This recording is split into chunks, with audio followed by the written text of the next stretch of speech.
Hola, ¿qué tal?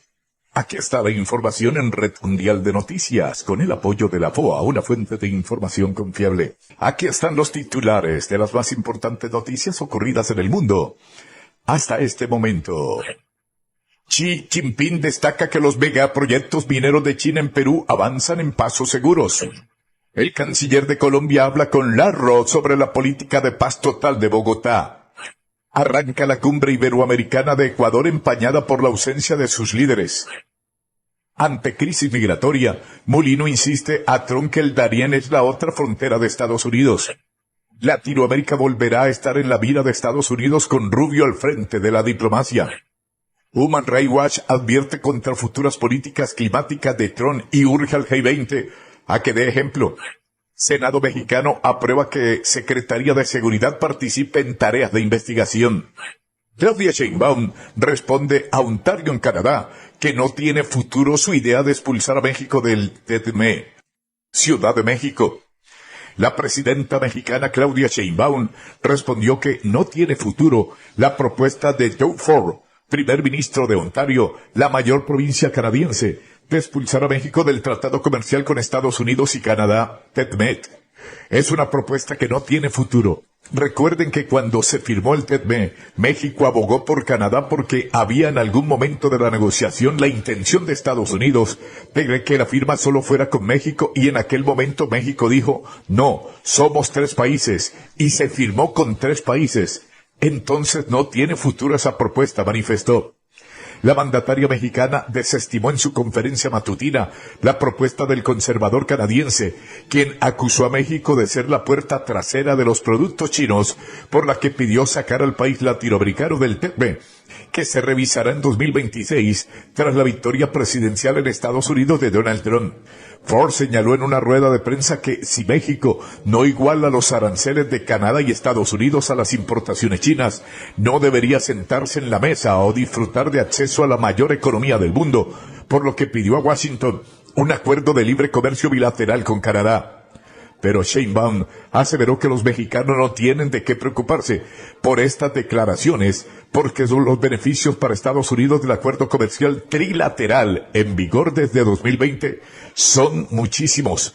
Por ello, reiteró que buscará mostrarle al equipo de transición de Trump los beneficios del TEDME y de la aportación de los mexicanos a ese país, que asciende a 338,000 millones de dólares anuales según el gobierno de México. En la revisión que no es renegociación de 2026, uno de los grandes temas y en los que estamos trabajando son los beneficios del TEDME, no solo para México, que aclaró que nos beneficiamos, sino los beneficios en Estados Unidos, igual que los beneficios para Estados Unidos del trabajo de las mexicanas y los mexicanos allá, indicó. La gobernante mexicana también sostuvo que Canadá se beneficia del acuerdo comercial con México, con el que existe el programa de trabajadores agrícolas temporales para que jornaleros mexicanos vayan a la cosecha. Otras noticias con Sara Pablo desde México.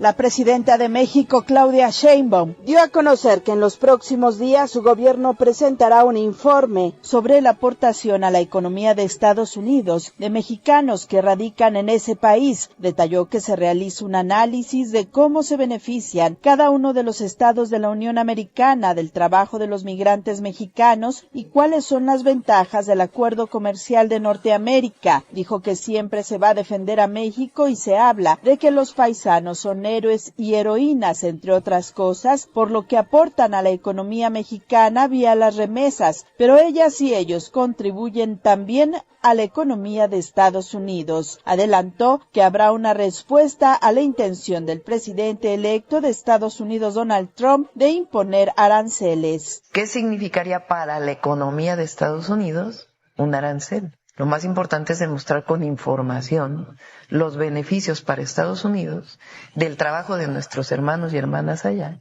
pero también de nuestros paisanos, de mexicanos y mexicanas, que son trabajadores de primera, desde médicos hasta el trabajo de la construcción, que todos por igual son importantes. señaló que en el momento en que haya oportunidad de un encuentro, ya sea con el equipo de transición de Donald Trump o una vez que asuma la presidencia, el diálogo de alto nivel estará encaminado a tratar temas como el tráfico de fentanilo, migración y asuntos económicos y comerciales. Sara Pablo, Ciudad de México.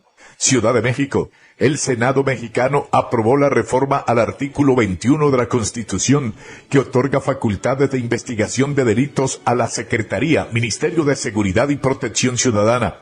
El proyecto que fue enviado a la Cámara de Diputados precisa que la investigación de los delitos corresponde al Ministerio Público, a la Secretaría de Seguridad y Protección Ciudadana, SSPC, a la Guardia Nacional y a las policías, en el ámbito de su competencia, las cuales actuarán bajo conducción y mando de aquel en el ejercicio de esta función. Además plantea que la SSPC coordinará y dirigirá la Estrategia Nacional de Seguridad Pública y auxiliará al titular del Ejecutivo Federal en funciones en esta materia y coordinará el Sistema Nacional de Inteligencia en el rubro de seguridad. También podrá coordinar la colaboración de los 3 órdenes de gobierno a través de sus instituciones de seguridad, quienes deben proporcionar información que dispongan o recaben en materia de seguridad. La Secretaría de Seguridad, además, podrá solicitar información a las instituciones y dependencias del Estado para identificar y esclarecer hechos presuntamente delictivos. Y establece que el Sistema Nacional de Seguridad Pública contará con un secretariado ejecutivo que, además de emitir bases, acuerdos y lineamientos, podrá realizar las acciones necesarias para homologar estándares y criterios en materia de seguridad en el ejercicio de las atribuciones concurrentes de los 3 órdenes del gobierno. Washington.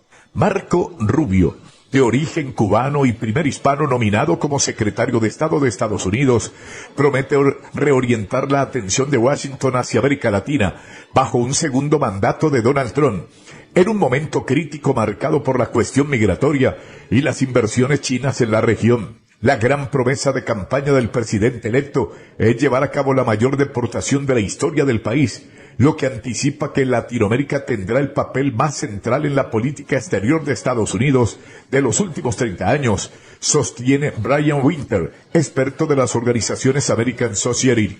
Al frente de la diplomacia estadounidense, Rubio aportará una enorme atención hacia una región que en muchas ocasiones Estados Unidos ha pasado por alto, agrega Henry Schiemer, del Centro de Estudios Estratégicos e Internacionales.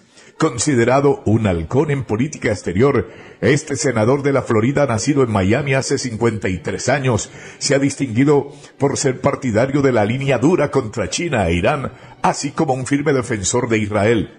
También ha prestado enorme atención a América Latina, siendo un firme partidario de las sanciones a Cuba, Venezuela y Nicaragua, además de crítico con los gobiernos de izquierda de México y Colombia, y simpatizante de la Argentina, de Javier Milei. Rubio ve la región con un fuerte espectro ideológico, la divide entre líderes de izquierda y derecha, entre rivales y amigos, explica Winter. Una de las incógnitas que no ha despejado el equipo de Trump es la política que mantendrá hacia Venezuela, después de que el presidente Nicolás Maduro proclamara su reelección en unos comicios cuestionados por la comunidad internacional. Durante su primer mandato de 2017 a 2021, el republicano optó por aplicar la máxima presión sobre el país caribeño con sanciones para derrocar a Maduro, pero el mandatario sigue en el poder y la crisis en el país ha provocado que miles de venezolanos migren a Estados Unidos. En más noticias, aquí en Estados Unidos, expertos alertan que cada vez es más complicado lograr una jubilación digna, una situación que se agrava aún más cuando se trata de inmigrantes indocumentados. Eduardo Ochoa tiene 80 años y ha trabajado por más de 60, pero dice que no le alcanza la pensión que recibe del gobierno y a su avanzada edad tiene que seguir trabajando. No es difícil porque te hago la lucha de trabajar. Difícil ya cuando uno no puede. La Universidad de Chicago y la Red Nacional de Jornaleros recientemente publicaron un estudio que demuestra que la pobreza entre personas mayores de 70 años ha aumentado, por lo que muchos deben de seguir trabajando. Es mucho más el gasto que el ingreso. Muy difícil para poder sobrevivir simplemente con un pago del gobierno. Tienes que trabajar. El promedio de ayuda federal económica o seguros sociales de menos de $2,000 mensuales. Este es un beneficio que todas las personas con documentos migratorios tienen. La situación se agudiza cuando los documentos migratorios no existen. Este sector inmigrante indocumentado que llega a la tercera edad, si no tiene hijos, si no tiene familiares que los asistan, pues ¿en qué les pasa? Caen en la indigencia y cada día los estamos viendo más. Situación en la que se encuentra el mexicano Miguel Robles, después de años de trabajo, ahora sin ningún tipo de ayuda, tiene que vivir en las calles. Es muy difícil para nosotros que no tenemos documentos, porque nada nos apoya, nada nos ayuda. ¿Qué piensas hacer? Irme a Renatán. Pero México tampoco los puede ayudar, por lo que el nuevo gobierno de Claudia Sheinbaum busca incluirlos en la pensión del gobierno federal. Yo no veo en el horizonte que con esta administración que entra o la administración que tenemos en California a nivel estatal vayamos a avanzar en ese renglón. Según el estudio, el 70% de los indocumentados en edad de jubilarse continúan trabajando, comparado con un 19% de aquellos que reciben un tipo de ayuda y que tienen documentos migratorios. Fernando Mejía, Los Ángeles, California. Nueva York. La organización no gubernamental Human Rights Watch advirtió contra las futuras políticas climáticas del nuevo gobierno estadounidense liderado por Donald Trump y urgió al G20 a que llene ese vacío, dando ejemplo ante uno de los mayores desafíos globales del momento. Estados Unidos no estaba a la cabeza en lo relativo a ambición climática a nivel internacional, y menos cuando Trump fue presidente. Así que hay una necesidad urgente por parte de los países del G20 de una cooperación internacional para llenar el vacío creado desde la administración Trump, alertó Sylvan Aubrey, director adjunto de la División de Justicia y Derechos Económicos de Human Rights Watch.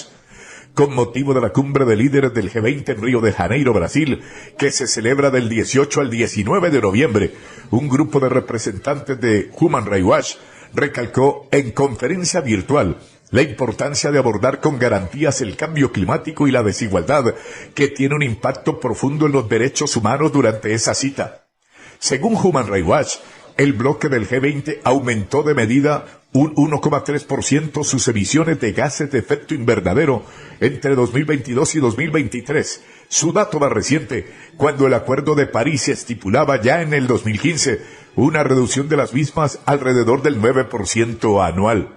Alrededor del 80% de las emisiones de gases de efecto invernadero en el mundo proceden del bloque conformado por el G20 en su conjunto, según Human Rights Watch. Ciudad de Panamá.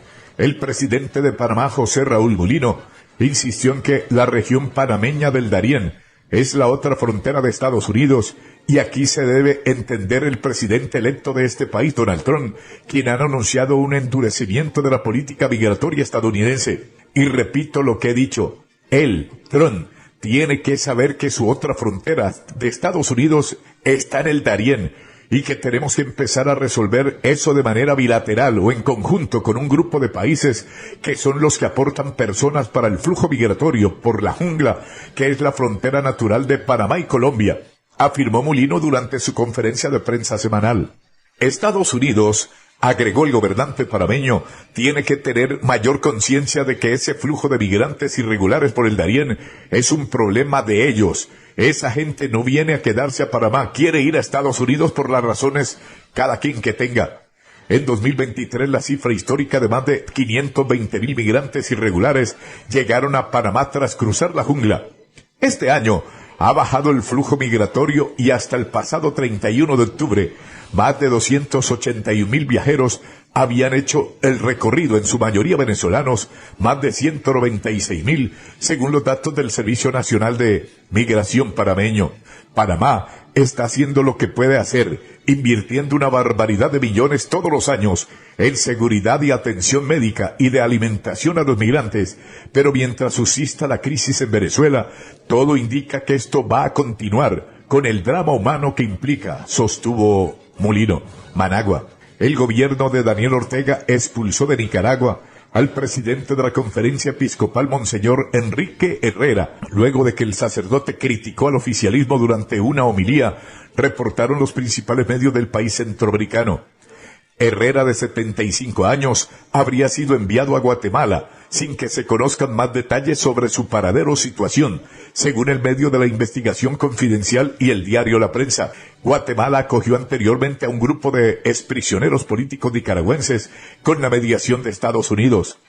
La administración de Ortega no se ha hecho declaraciones públicamente sobre este hecho hasta el momento. Presentamos informe ahora desde San Salvador con Neri Mabel Reyes. El Salvador es uno de los países más expuestos a los efectos que puedan generar las deportaciones masivas de indocumentados que ha prometido realizar el presidente electo de Estados Unidos, Donald Trump, cuando asuma el poder el 20 de enero de 2025. La promesa de Trump de endurecer la política de asilo y cerrar programas humanitarios como la acción diferida para los que llegaron a Estados Unidos en la infancia, conocido como DACA, generan preocupación entre las organizaciones promigrantes, ya que más de 300,000 salvadoreños están acogidos bajo estos beneficios. Y según dice César Ríos, de Agenda Migrante, es necesario que desde ya los gobiernos adopten medidas para buscar un diálogo a fin de hacer propuestas sobre las acciones a tomar. Los gobiernos de Centroamérica deben proponer que así como le designan presupuestos para la construcción del muro y para cerrar la frontera, asimismo designen presupuesto en Estados Unidos para el control laboral. Ríos afirma que un plan de deportaciones masivas será muy costoso no solo económicamente para Estados Unidos, sino a nivel laboral, tomando en cuenta que un alto porcentaje de salvadoreños indocumentados trabajan especialmente en la industria de la construcción y la agricultura. La designación de funcionarios como Tom Homan en puestos claves para la política migratoria del presidente electo constituye también una señal de las férreas acciones que se estarían preparando contra la migración irregular en Estados Unidos, destaca Reinaldo Albergue de la organización SOS Inmigración. Es preocupante la persona que volvió a escoger para la frontera porque fue el que separó a los niños en la época de su primer mandato. Neri Mabel Reyes, San Salvador. Tegucigalpa. Las autoridades de Honduras han elevado las alertas a raíz de la formación de la depresión tropical 19 en el Caribe, que ya está afectando al país centroamericano con lluvias. En un comunicado, la Secretaría de Gestión de Riesgos y Contingencias Nacionales, COPECO, ha elevado a alerta roja 4 departamentos en el Caribe que estaban en alerta verde preventiva desde el día martes, al igual que otros 3 del norte y este del país. Los departamentos en alerta roja son, gracias a Dios, fronterizo con Nicaragua, Colón, Atlántida e Islas de la Bahía. Además, la COPECO sube a alerta amarilla, vigilancia, los departamentos de Cortés, limítrofe con Guatemala, Lloro, Norte y Olancho, este colindante con Nicaragua. El organismo de protección civil ha añadido el departamento de Santa Bárbara, oeste, fronterizo con Guatemala, que fue declarado en alerta verde. Las alertas regirán durante 72 horas a partir de el día de ayer. Caracas. Un militante de la oposición de Venezuela falleció en custodia de las autoridades en medio de denuncia de una crisis represiva tras la cuestionada reelección del presidente Nicolás Maduro. Jesús Martínez, de 36 años, murió en un hospital de Barcelona, estado de Anzoátegui, por un problema cardíaco asociado a complicaciones por una diabetes tipo 2. La víspera, su familia había denunciado el mal estado de una pierna con necrosis que tenía que ser amputada. Era militante del Partido 20 Venezuela, de la líder opositora María Corina Machado, que denuncia como fraude la proclamación de Maduro y asegura que su candidato Edmundo González Urrutia se impuso en los comicios del 28 de julio. Un crimen más de Maduro y su régimen, escribió Machado en la red X desde la clandestinidad. Murió en sus manos, murió por las condiciones inhumanas en las que estuvo secuestrado. A Jesús se lo llevaron por ejercer su derecho y deber ciudadano, añadió. Martínez fue detenido el 29 de julio, pocas horas después de la cuestionada proclamación de Maduro, que la oposición y varios países del mundo desconocieron y desató protestas fuertemente reprimidas. Cuenca. El crimen organizado es una de las mayores amenazas para el desarrollo humano y la democracia en América Latina y el Caribe, la región más violenta del mundo, y las políticas populistas y de mano dura que propician algunos gobiernos para combatirlo necesita un enfoque integral sobre seguridad ciudadana, aseveró la panameña Michelle Musche, directora regional para América Latina del Programa de las Naciones Unidas para el Desarrollo PNUD.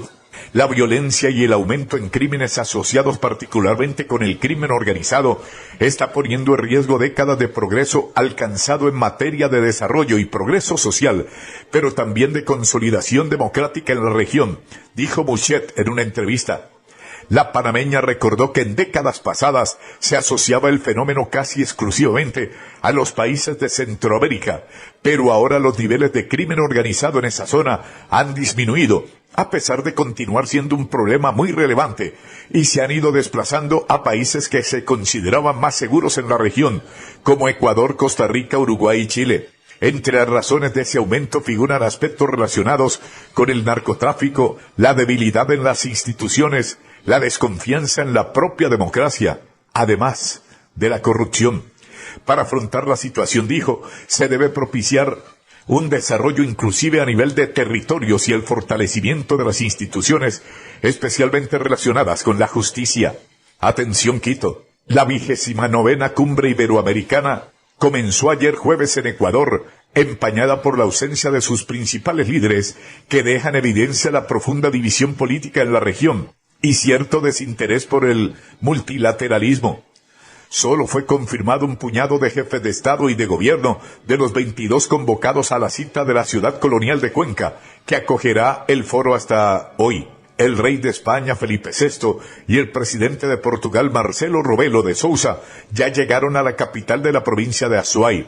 La Cancillería ecuatoriana informó que el mandatario de Paraguay, Santiago Peña, canceló a última hora su viaje. Según la prensa paraguaya, que cita un portavoz, el presidente tomó la decisión debido al escenario político y socialmente inestable. Bajo el lema Innovación, Inclusión y Sostenibilidad, esta reunión es una prueba para el anfitrión, el mandatario ecuatoriano Daniel Noboa, cuyo país acoge por primera vez esta cita, agobiado por una crisis energética derivada de una sequía histórica y la violencia criminal del narcotráfico.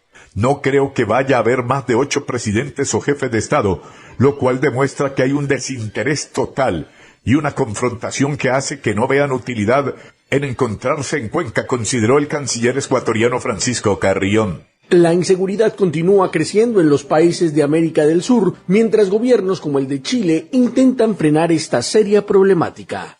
La seguridad continúa siendo uno de los principales problemas que enfrentan los gobiernos y ciudadanos de los países de América del Sur, una región constantemente afectada por actividades del narcotráfico y el crimen organizado. Mientras en países como Perú la población reclama a las autoridades mayor protección ante incidentes como balaceras y ataques a sus negocios, el gobierno del presidente Gabriel Boric en Chile reconoció que ha enfrentado momentos difíciles en materia de seguridad ciudadana, a la vez que emplazó a la oposición, que ha solicitado constantemente cambios en las autoridades. Esta madrugada fue un día difícil en materia de seguridad. Hubo homicidios que nos violentan y que nos movilizan. Ante hechos como esto, yo invito a que todos nos preguntemos qué es lo que espera la ciudadanía de nosotros. El jefe de Estado abordó la crisis de inseguridad que viven los chilenos en el marco del Plan Nacional contra el Crimen Organizado y pidió a la oposición evitar fomentar la polarización ante un fenómeno social que impacta a todos sus habitantes. Algunos en política que van a preferir elevar la voz, llenarse de adjetivos, apuntar al gobierno y generar más división y polarización. Seguramente pedir renuncias. Autoridades y organizaciones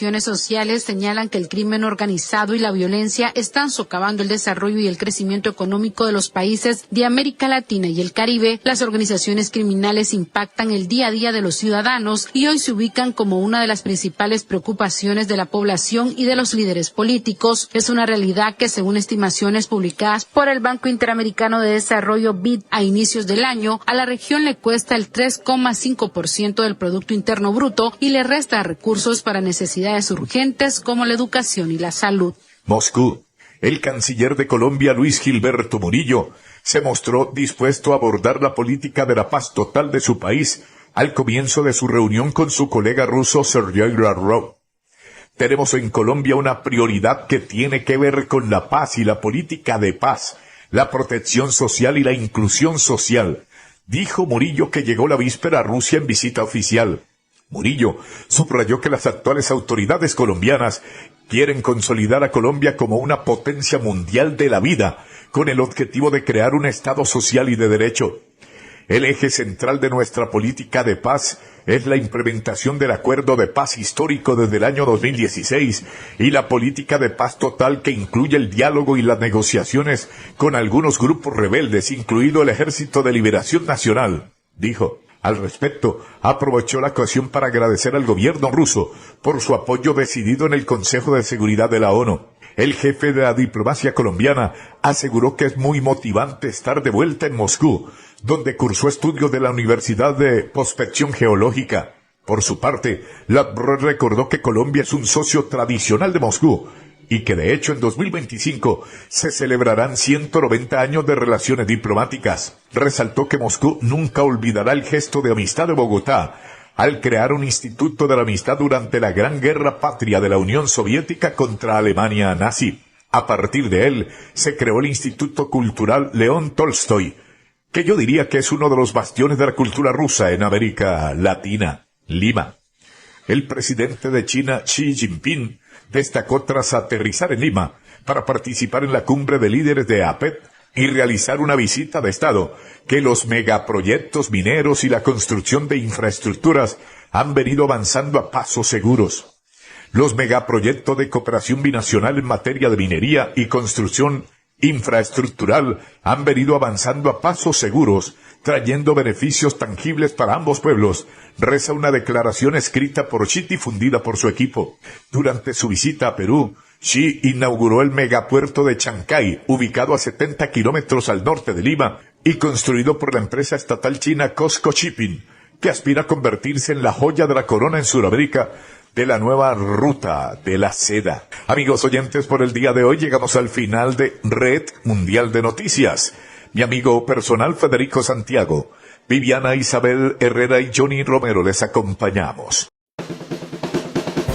En la mañana, en la tarde, en la noche o durante todo el día, en su casa, en la oficina o en el auto.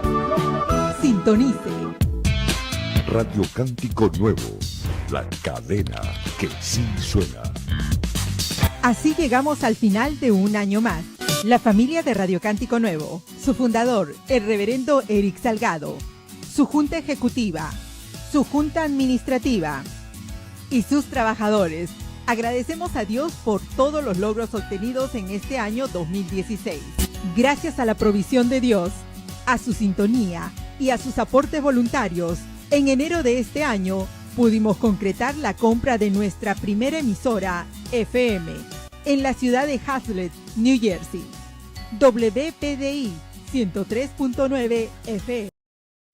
Pintamos en tu corazón el mensaje de amor y de esperanza. Sintoniza Cántico Nuevo Ministry, 1520 AM, WJDM, Mineola, New York. Rebroadcasting 97.5 FM, W248CG, Jersey City, New Jersey. 103.9 FM, WCNM, Hazlet, New Jersey. 103.3 FM, KDFM, Falfurrias, Texas. Y para el mundo, a través de RadioCánticoNuevo.com.